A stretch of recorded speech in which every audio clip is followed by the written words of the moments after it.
Christian network நேயர்கள் அனைவரையும் ஆண்டவராக இயேசு கிறிஸ்துவ நாமத்தில் வாழ்த்துகிறோம்.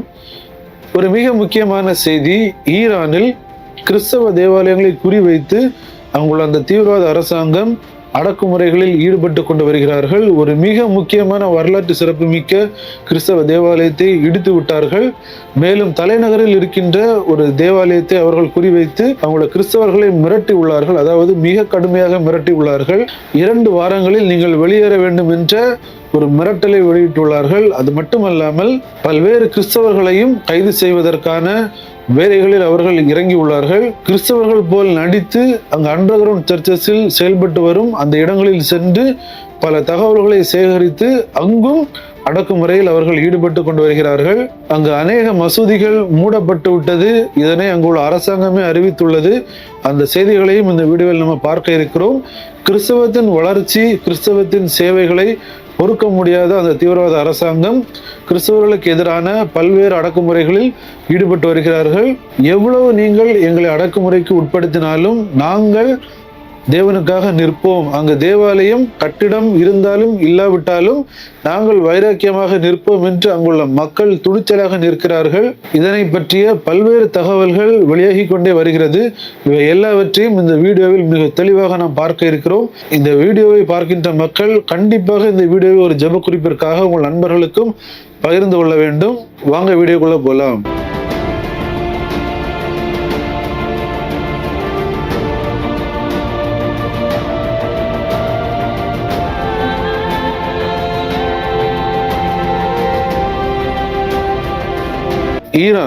ஈரான்னாலே நம்ம எல்லாருக்குமே தெரிஞ்சிருக்கும். தற்போது அது ஒரு இஸ்லாமிய தேசமாக அது இருக்கிறது. ஆனால் முன்பாக அப்படி கிடையாது. அநேக குழு மக்கள் அங்கு வாழ்ந்து வந்தார்கள். ஆனால் இவர்கள் அங்கு வந்த பிறகு அநேக மக்களை ஒடுக்கும் அந்த செய்திகளை நம்மளால் பார்க்க முடிகிறது. அங்கு மிக பூர்வமான ஒரு மதம் சொராஸ்டர்னிசம், இந்த மதத்தை பின்பற்றும் மக்கள் கூட தற்போது சிறுபான்மையினராக அங்கு மாறி உள்ளார்கள். இதுதான் வரலாறு. குறிப்பாக 1979 பிறகு தற்போதைய ஆட்சி அங்கு வந்த பிறகு எந்த அளவிற்கு அங்குள்ள பெண்கள், அது மட்டுமல்லாது அங்குள்ள மக்கள் கொடுமைகளை அனுபவித்து வருகிறார்கள் என்பது எல்லாருக்குமே தெரியும். அந்த வகையில் அங்குள்ள கிறிஸ்தவர்களும் மிகப்பெரிய அளவில் கொடுமைகளை அனுபவித்துக் கொண்டு வருகிறார்கள். இந்த சூழ்நிலையில் கடந்த ஜூன் 4ஆம் தேதி ஈரானின் மிகப்பெரிய நகரமான மசாத் நகரில் செயல்பட்டு வந்த இவாஞ்சலிக்கல் சர்ச் ஆஃப் ஈரான் என்று சொல்லப்படுகிற ஒரு வரலாற்று சிறப்புமிக்க ஒரு கிறிஸ்தவ தேவாலயம். இந்த தேவாலயத்தில் பல குழுக்களை சார்ந்த மக்கள் அங்கு ஆராதித்து வருகிறார்கள். இந்த தேவாலயத்தை அதிகாலை 2 மணி அளவில் அங்கு வந்த அந்த IRGC அமைப்பை சார்ந்த, அதாவது ஒரு தீவிரவாத அமைப்பு ஈரானில் செயல்பட்டு வருகிறது. காவல் படை என்று சொல்வார்கள், ஆனால் அது ஒரு தீவிரவாத அமைப்பு. இந்த அமைப்பை சார்ந்தவர்கள் அந்த பகுதியை முற்றிலுமாக சூழ்ந்து கொண்டார்கள். பின்னர் புல்டோசர் மூலமாக அந்த தேவாலயம் முற்றிலுமாக இடித்து தரைமட்டமாக்கி உள்ளது. இந்த சம்பவம் அங்குள்ள கிறிஸ்தவர்களிடையே பெரும் பரபரப்பையும் பெரும் அச்சத்தையும் ஏற்படுத்தி உள்ளது. ஈரானில் மதத்தின் பெயரால் எந்த அளவிற்கு கிறிஸ்தவர்கள் பாதிக்கப்பட்டு வருகிறார்கள் என்பதை இந்த செய்தி உணர்த்தி உள்ளது. இந்த செய்தி வெளியான சில தினங்களில் மீண்டும் அங்குள்ள ஈரான் அரசாங்கம், அந்த தீவிரவாத அரசாங்கம், அங்கு ஈரானின் தலைநகரான டெஹ்ரானில் செயல்பட்டு வந்த சென்ட் பீட்டர்ஸ் சர்ச் என்று சொல்லப்படுகின்ற 150 ஆண்டுகளுக்கும் மேலான வரலாற்று சிறப்புமிக்க ஒரு கிறிஸ்தவ தேவாலயத்தை இடிப்பதற்கான திட்டங்களை அவர்கள் தீட்டி உள்ளனர். அந்த வகையில் அந்த தேவாலயம் இருக்கும் இடத்தில் அவர்கள் சென்று, இந்த இடம் அரசாங்கத்திற்கு சொந்தமான இடம், நீங்கள் 2 வாரத்தில் இந்த இடத்தை விட்டு வெளியேற வேண்டும், இல்லை என்றால் உங்கள் அனைவரையும் நாங்கள் கைது செய்து சிறையில் அடைத்து விடுவோம் என்று அந்த IRGC என்ற தீவிரவாத அமைப்பின் மூலமாக அங்குள்ள கிறிஸ்தவர்களை அவர்கள் மிரட்டி உள்ளார்கள். குறிப்பாக இந்த தேவாலயம் ஒரு தேவாலயமாக மட்டும் அங்கு செயல்படவில்லை. அதாவது அங்கு தேவாலயம் செயல்படுகிறது, அது மட்டுமல்லாமல் பல்வேறு குடியிருப்பு கட்டடங்கள் அந்த பகுதியில் செயல்பட்டு வருகிறது. மேலும் கிறிஸ்தவர்கள், வயது முதிர்ந்த நபர்கள், கிறிஸ்தவர்கள் அல்லாத மற்ற மதத்தை சார்ந்த நபர்கள் அனைவருக்கும் பல்வேறு சமூக சேவைகளை இந்த தேவாலயத்தின் மூலமாக அவர்கள் செய்து வருகிறார்கள். இதனை பொறுக்க முடியாத அந்த தீவிரவாத அரசாங்கம், குறிப்பாக ஈரானில் எல்லாருக்குமே தெரிந்திருக்கும், அங்கு 1979ஆம் ஆண்டிற்கு பிற்பாடு தீவிரவாதத்தை வளர்ப்பதற்கு மட்டும்தான் அந்த அரசாங்கம் மிகப்பெரிய அளவில் அவர்கள் செயல்பட்டு வருகிறார்கள். அவங்கள மக்களுக்கான பிரச்சனைகளோ மக்களுக்கான அடிப்படை தேவைகளையோ அது ஒன்றையுமே அவர்கள் செய்ய மாட்டார்கள். அவர்களுக்கு இந்த ஹமாஸ், ஹெஸ்புல்லா, ஹவுதிஸ் போன்ற தீவிரவாதிகளை வளர்த்து மிடில் ஈஸ்டில் நாங்கள் தான் ஒரு பெரிய அரசாங்கம், ஒரு பெரிய ஆள் என்று அவர்களுக்கு காட்ட வேண்டும். இதற்காகவே கோடிக்கணக்கான பணங்களை செலவிட்டு தீவிரவாத அமைப்புகளை அவர்கள் வளர்த்தார்கள். இதனை எதிர்த்து கேள்வி கேட்ட மக்கள் மிகப்பெரிய அளவில் அங்கு போராடினார்கள். அந்த மக்களையும் அந்த அரசாங்கம் கொண்டு குவித்தார்கள். இந்த ஜனவரி மாசத்தில் எல்லாருக்குமே தெரிந்திருக்கும் பொருளாதாரம் எந்த அளவில் ஈரானில் பாதிக்கப்பட்டது. இதை எதிர்த்து மக்கள் போராடும் போது அவங்கள மக்களை இதே IRGC என்ற தீவிரவாத அமைப்பின் மூலமாக அந்த காமினி என்ற நபர் அவர் கொலை செய்ய உத்தரவிட்டு அநேக மக்களை, கிட்டத்தட்ட 1 லட்சம் மக்களை கொண்டு குவித்தார் என்று பல செய்திகளில் பார்க்க முடிகிறது. அபிஷியலாக 36,000 பேரை கொண்டார்கள் என்ற செய்தி வருகிறது. ஆனால் அநேக மக்கள் வெளியிட்ட செய்தி 80,000 முதல் 1 லட்சம் பேரை அவர்கள் கொண்டு விட்டார்கள், வெளியில் பொய் சொல்கிறார்கள் என்ற செய்திகளை வெளியிட்டார்கள். சோ இவங்க மற்றவர்களுக்கு ஒரு நன்மை செய்ய மாட்டார்கள், மற்றவர்களை வாழவும் விட மாட்டார்கள்.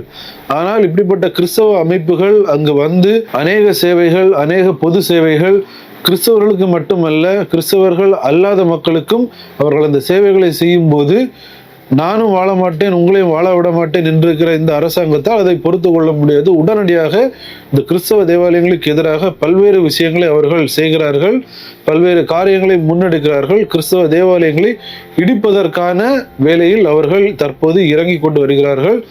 ஆனாலும் அங்கு அண்டர் கிரவுண்ட் சர்ச்சஸ், நிறைய கிறிஸ்தவ தேவாலயங்கள் அண்டர் கிரவுண்ட் திருச்சபைகளாக அங்கு செயல்பட்டு கொண்டு வருகிறது.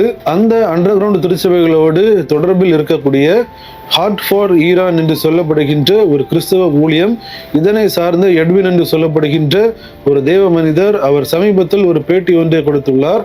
அதில் அவர் கூறியுள்ள பல்வேறு காரியங்கள், எந்த அளவிற்கு ஈரானில் மக்கள் கொடுமைகளை அனுபவித்து வருகிறார்கள், குறிப்பாக கிறிஸ்தவர்கள் எந்த அளவிற்கு அங்கு பாதிக்கப்படுகிறார்கள் என்பதை வெளி உலகிற்கு எடுத்து காட்டியுள்ளது. அதில் குறிப்பாக அவர் என்ன கூறுகிறார் என்றால், ஈரானில் உள்ள இப்படிப்பட்ட இவாஞ்சலிக்கல் திருச்சபைகள் அங்கு இருப்பதன் மூலமாக பலருக்கு பல்வேறு சேவைகள் அங்கு நடைபெற்று வருகிறது. மேலும் அநேக இஸ்லாமியர்கள் கிறிஸ்தவத்தை ஏற்றுக்கொண்டு வருகிறார்கள். குறிப்பாக ஈரான் அரசாங்கமே ஒரு தகவல் ஒன்றை வெளியிட்டுள்ளது. அந்த தகவலில் அங்குள்ள மசூதிகளில் மக்களின் வருகை குறைந்ததால் அநேக மசூதிகள் அங்கு மூடப்பட்டுள்ளது. காரணம், அநேக மக்கள் ஆண்டவராக இயேசு கிறிஸ்து தான் உண்மையான தெய்வம் என்பதை அறிந்து கொண்டு இயேசு கிறிஸ்துவை ஏற்றுக்கொள்கிறார்கள். இது அங்குள்ள அரசாங்கத்திற்கு பிடிக்கவில்லை, அவர்களால் பொறுத்து கொள்ள முடியவில்லை. You know, the evangelical churches, unlike the ethnic churches in Iran, like Armenian or Assyrians, are really mission oriented. So they believe in preaching the gospel to Muslims, and as the result of that, they have a lot of activity in preaching the gospel in a one-on-one fashion. And we know that tens of thousands of mosques have been shot down because of the lack of attendance, and that is what the Iranian government has said. So that is not a good look for the Islamic Republic of Iran to see that people are gravitating towards a different religion. And reports has come out in 2020 that 1.5% of Iranians, the Muslim backgrounds, have become Christians, and this is comparing to numbers of 500s before the revolution. So Islamic Republic of Iran has not done a good job to promoting the Islam, and the Christianity is spreading, and the church has evangelical churches and Presbyterian churches as they have a major role, and they don't like it. பல்வேறு சட்டங்கள் கிறிஸ்தவர்களுக்கு எதிராகவும் மற்ற இனக்குழு மக்களுக்கு எதிராகவும் இவர்கள் பிறப்பித்து மற்ற மதத்தினரை அடக்குமுறைக்குள்ளாக்கின அந்த சூழலில் கூட அங்கு கிறிஸ்தவம் மிக வேகமாக வளர்ந்து வருகிறது. இது அங்குள்ள அரசாங்கத்திற்கு ஒரு பயத்தை ஏற்படுத்தி உள்ளது. ஸோ இந்த பேட்டியில் அவர் இப்படிப்பட்ட காரியங்களை கூறும்போது அந்த பேட்டி எடுக்கின்ற நபர், CBNல் பேட்டி எடுக்கின்ற அந்த நபர் ஒரு கேள்வி கேட்கிறார். அந்த தேவாலயத்தை சார்ந்த மூத்த கிறிஸ்தவர்கள், அதாவது வயது முதிர்ந்த வயதான கிறிஸ்தவர்கள் அந்த பகுதியில் இருக்கிறார்களே, இவர்களையும் அந்த தேவாலயம் தானே பராமரித்து வருகிறது. இந்த கட்டடத்தை ஒருவேளை அவர்கள் நீக்கினாலோ, அந்த இடத்தை அவர்கள் அபகரித்தாலோ, அரசாங்கம் அபகரித்தாலோ, இந்த கிறிஸ்தவர்கள் என்ன செய்வார்கள்? அவர்கள் மிகப்பெரிய அளவில் பாதிக்கப்படுவார்களே என்ற ஒரு கேள்வியை கேட்கும்போது அந்த நபர் மிக அழகாக ஒரு விஷயத்தை கூறுகிறார். கட்டடம் இருந்தாலும் சரி, கட்டடம் இல்லாவிட்டாலும் சரி, கிறிஸ்தவ சேவை அங்கு தொடர்ந்து செயல்பட்டுதான் வரும். அவங்கள கிறிஸ்தவர்கள் மக்களுக்கான சேவைகளில் தொடர்ந்து ஈடுபடுவார்கள் என்பதை மிக தெளிவாக அவர் கூறுகிறார். Is a place of worship for Syrian and Armenian Christians, and as I mentioned at the top of the broadcast, it also takes care of elderly Christians who live on the site. Edwin, what is going to happen to them? Well, we know that the government does not care what will happen to these people. They don't provide any assistance. As a matter of fact, the Muslim citizens are lacking the provision from the government. So we know that they're not going to be taken care of by the government. But as a matter of fact, the church itself, being a church, will continue their legacy by caring for those in need. And I believe the Iranian church inside the country, those even who are not in these established buildings, will continue caring for their elderly.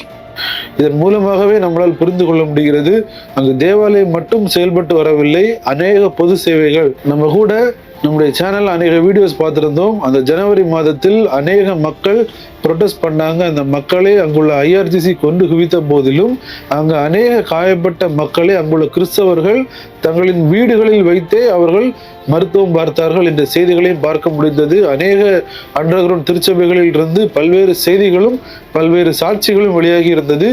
இதன் மூலமாகவும் கிறிஸ்தவர்களின் சேவைகள் அது உண்மையான சேவை என்பதை அறிந்து இவர்கள் எதனால் இந்த சேவைகளை செய்கிறார்கள் என்பதை அங்குள்ள இஸ்லாமிய சகோதரர்கள் பார்த்தபோது அவர்களுக்குள்ளாக கிறிஸ்து இருக்கிறார், இவர்கள் தேவ அன்பினால் நிறைக்கப்பட்டிருக்கிறார்கள் என்ற உண்மை அறிந்து அநேக மக்கள் ஆண்டவராக இயேசு கிறிஸ்துவை தங்களின் சொந்த இரட்சகராக ஏற்றுக்கொண்டார்கள். இந்த செய்திகள் எல்லாம் அங்குள்ள அரசாங்கத்திற்கு ஒரு பயத்தை ஏற்படுத்தி உள்ளது. தானும் வாழ மாட்டேன், அடுத்தவனை வாழ விட மாட்டேன் என்று சொல்லக்கூடிய ஒரு தீவிரவாத அரசாங்கம் அதற்கு எப்படி இதெல்லாம் பொறுத்து கொள்ள முடியும்? அவர்களால் அதை பொறுத்து கொள்ள முடியவில்லை. ஆகவே இப்படிப்பட்ட அடக்குமுறைகளில் அவர்கள் ஈடுபட்டு வருகிறார்கள். மேலும் அவர் என்ன கூறுகிறார் என்றால், ஈரானில் அநேக கிறிஸ்தவ தேவாலயங்கள் மூடப்பட்டு விட்டது, அநேக கிறிஸ்தவ போதகர்கள் கைது செய்யப்பட்டு சிறையில் அடைக்கப்பட்டுள்ளார்கள், விசுவாசிகள் கைது செய்யப்பட்டு சிறையில் அடைக்கப்பட்டுள்ளார்கள். தற்போது ஈரானில் செயல்பட்டு வருகின்ற மிக முக்கியமான தேவாலயங்கள் படிப்படியாக மூடப்பட்டு வருவதால் அண்டர் கிரவுண்ட் சர்ச்சஸையும் அந்த ஈரான் அரசாங்கம் குறிவைக்கிறது.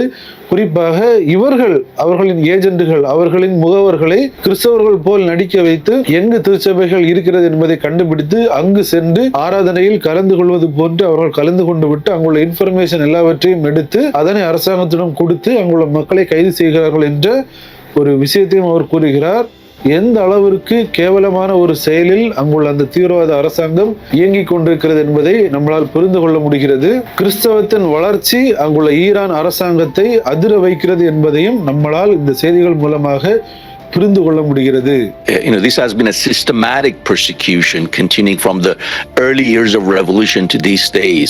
Many buildings have been shot down and many pastors have been martyred and many of them are imprisoned, even ordinary Christian. And it's back in the day, started with the Assemblies of God Church and the Presbyterian churches. Now they are more focused on the house churches because the buildings have been shot down, and these house churches are actively preaching the gospel and evangelizing. And as a matter of fact, the Iranian government, and has been proven, we have verified facts about this, that they have agents pretending to be Christians infiltrating into these house churches and trying to gather information. And once they figure out what these networks are connected to, which ministries are helping each other, they crack down and then imprison a lot of them. ஒன்றே தான் நாம் இதில் புரிந்து கொள்ள முடிகிறது. அங்குள்ள கிறிஸ்தவர்கள் துணிச்சலாக இருக்கிறார்கள். அங்கு அவர்களுக்கு கட்டடம் இருந்தாலும் சரி, கட்டடம் இல்லாவிட்டாலும் சரி, தேவனுக்காக வைராக்கியமாக நிற்போம் என்பதில் அங்குள்ள கிறிஸ்தவர்கள் உறுதியாக இருக்கிறார்கள். ஒருவேளை மாம்சத்தில் அவர்கள் பல்வேறு பாடுகளை அனுபவிக்கலாம், ஆனாலும் அவர்கள் தேவனுக்காக வைராக்கியமாக நிற்கிறார்கள். இப்படிப்பட்ட மக்களுக்காக நாம் ஜெபிக்க வேண்டும். தேவாலயம் இருக்கும் இடத்தை நாங்கள் அபகரிக்கிறோம், 2 வாரத்தில் நீங்கள் வெளியேற வேண்டும், இல்லை என்றால் கைது செய்து விடுவோம் என்று அந்த தீவிரவாத அரசாங்கம் மிரட்டல் விடுத்துள்ளார்கள். அவர்கள் அந்த இடத்தை எடுத்தாலும் சரி, எடுக்காவிட்டாலும் சரி, அவங்கள கிறிஸ்தவர்கள் உறுதியாக இருக்கிறார்கள். இதுதான் முக்கியமான காரியம். இப்படி தேவனுக்காக உறுதியாக நிற்கும் நம் சொந்தங்களுக்காக நாம் ஜெபிக்க வேண்டியது அவசியமாக உள்ளது. இந்த தகவலை தவறாமல் உங்கள் நண்பர்களுக்கு பகிர்ந்து கொள்ளுங்கள். அநேக மக்கள் பார்த்து ஜெபிப்பதற்கு அது ஏதுவாக உள்ளது. ஜெபிக்கும்படியாக அநேக தகவல்கள் அங்கிருந்து வந்து கொண்டிருக்கிறது. அநேக சமூக ஊடகங்களில் கிறிஸ்தவர்கள் அந்த தகவலை வெளியிட்டுக் கொண்டிருக்கிறார்கள். நாமும் நம் மக்களிடம் வெளியிடுகிறோம். இதை பார்க்கிற நீங்கள் கண்டிப்பாக நம்முடைய சொந்தங்களுக்காக ஜெபிக்க வேண்டிய ஒரு சூழ்நிலையில் நாம் இருக்கிறோம். ஜெபிப்போம். ஈரானில் நிச்சயமாக ஒரு எழுப்புதல் வர வேண்டும். அங்குள்ள அநேக மக்கள் கிறிஸ்தவத்திற்கு மாறிக்கொண்டு வருகிறார்கள். இன்னும் அநேக மக்கள் மாற வேண்டும். இதற்காக நாம் ஜெபிக்க வேண்டும். மீண்டும் இன்னொரு வீடியோவில் உங்களை சந்திக்கிறேன். தேவன் தாமே நம் அனைவரையும் ஆசீர்வதிப்பாராக. ஆமென்.